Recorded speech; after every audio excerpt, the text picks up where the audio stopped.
Personal loan விண்ணப்பிக்கும் போது இனிமேல் எல்லாத்துக்குமே வந்து கிடைக்கிறது கஷ்டம்தான். ஏன்னா இந்த பர்சனல் லோன் வந்து விண்ணப்பிக்கும் போது பார்த்திங்கன்னா நாம் கொஞ்சம் பார்த்து தான் இனிமேல் விண்ணப்பிக்கணும்.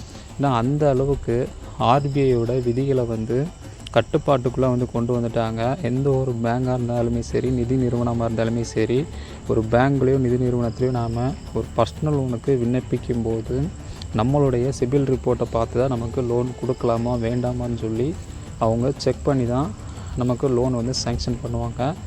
இப்போவும் பார்த்திங்கன்னா அதே ரூல் தான் இருக்குது. ஆனால் இப்போ புதிய ஆர்பிஐ விதி என்ன சொல்லுதுன்னா, ஃபஸ்ட்டெல்லாம் ஒரு பேங்கோ என்பிஎஃப்சியோ 30 நாட்களுக்கு ஒரு முறை நம்மளுடைய சிபில் ஸ்கோரை வந்து அவங்களுடைய கஸ்டமரோட சிபில் ரிப்போர்ட்டை வந்து அவங்களுக்கு புதுப்பிக்கணும்னு சொல்லி ஒரு விதிகளில் வந்து இருந்தது. இப்போ புதுசாக உள்ள விதிகளை வந்து என்ன சொல்ல வருதுன்னா, ஆர்பிஐ 15 நாட்களுக்கு ஒரு முறை வந்து புதுப்பிக்கணும். இதனால் பார்த்திங்கன்னா எந்த ஒரு தவறு இருந்தாலும் அதை ஈஸியாக வந்து வாடிக்கையாளர் வந்து சிபில் ரிப்போர்ட்டை வந்து மாற்றிக்கொள்ள முடியும்னு சொல்லி ஆர்பிஐயோட புதிய விதிகள் வந்து சொல்லுது. அதாவது ஒரு லோன் வந்து நம்ம அப்ளை பண்ணும்போது பர்சனல் லோனு 15 நாட்களுக்கு ஒரு முறை தான் வந்து சிபில் ரிப்போர்ட்டை வந்து புதுப்பிக்கிறாங்க இப்போ. ஆனால் சிறிய தவறு இருந்தாலுமே நமக்கு வந்து லோன் சேங்ஷன் ஆகாது. அதை சரி பண்ணதுக்கு அப்புறம் தான் நமக்கு லோன் வந்து சேங்ஷன் ஆகும். இதனால் பார்த்திங்கன்னா பர்சனல் லோன் வந்து விண்ணப்பிக்கும் போது நமக்கு கிடைக்கிறது வந்து சிரமமாக இருக்கும்.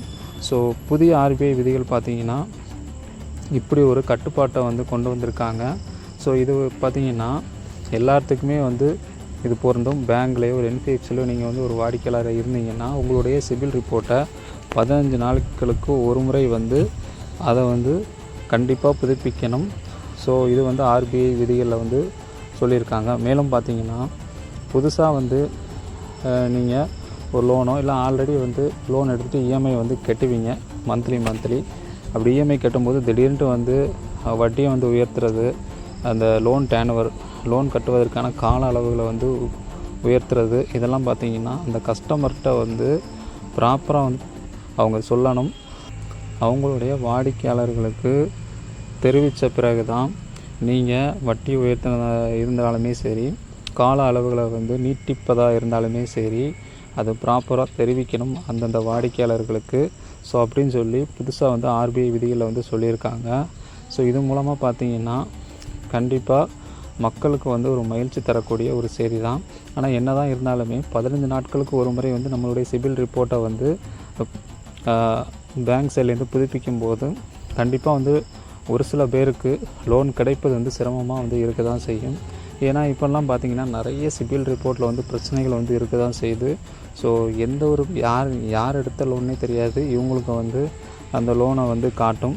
ஸோ ஒரே பேரில் இருக்கிறதுனால, ஒரே இன்ஷியல் இருக்கிறதுனால இப்படி வந்து பிரச்சனைகள் வந்து வரதான் செய்யும்.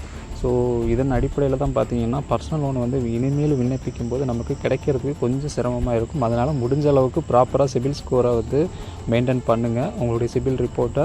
ஸோ மெயின்டைன் பண்ணிவிட்டு எல்லாமே எந்த ஒரு பிரச்சனையுமே இல்லையா, சிபிலில் சரி, எக்ஸ்பீரியனில் சரி, எக்விஃபிக்ஸில் சரி, கிரிப்பில் சரி, ஸோ இந்த 4 பிளாட்ஃபார்ம்லேயும் பார்த்திங்கன்னா கரெக்டாக வச்சுட்டு நீங்கள் அப்ளை பண்ணுங்கள். 750க்கு மேலே எந்த ஒரு பெண்டிங் இல்லாமல், ரிட்டன் ஆஃபு, சுட்ஃபீல்டு எதுவுமே இல்லாமல் வந்து நீங்கள் விண்ணப்பிச்சிங்கன்னா கண்டிப்பாக வந்து உங்களுடைய பர்சனல் லோனாக இருந்தாலுமே சரி, ஹோம் லோனாக இருந்தாலுமே சரி, எஜுகேஷன் லோனாக இருந்தாலுமே சரி, எந்த லோனாக இருந்தாலுமே சரி கண்டிப்பாக உங்களுக்கு வந்து சேங்ஷன் ஆகும். ஸோ இதுலேருந்து நான் சொல்ல வர்றது அதுதான். ஸோ அதனால் வந்து யாருமே வந்து பயப்படவே வந்து வேண்டாம். பர்சனல் லோன் வந்து விண்ணப்பிக்கும் போது எனக்கு வந்து கிடைக்காது அப்படின்னு சொல்லிட்டு கண்டிப்பாக வந்து எல்லாத்துக்கும் வந்து கிடைக்கும், இந்த மாதிரி ப்ராப்பராக வந்து அப்ளை பண்ணும்போது. ஸோ இந்த வீடியோ வந்து யூஸ்ஃபுல்லாக இருந்துச்சுன்னா லைக் பண்ணுங்கள், ஷேர் பண்ணுங்கள், கமெண்ட் பண்ணுங்கள். வீடியோ பற்றிய கருத்துக்களை கமெண்ட் பாக்ஸில் வந்து தெரிவிங்க. மறக்காமல் நம்ம தமிழ் கிரியேஷன் யூடியூப் சேனலை சப்ஸ்கிரைப் பண்ணிக்கோங்க. நன்றி.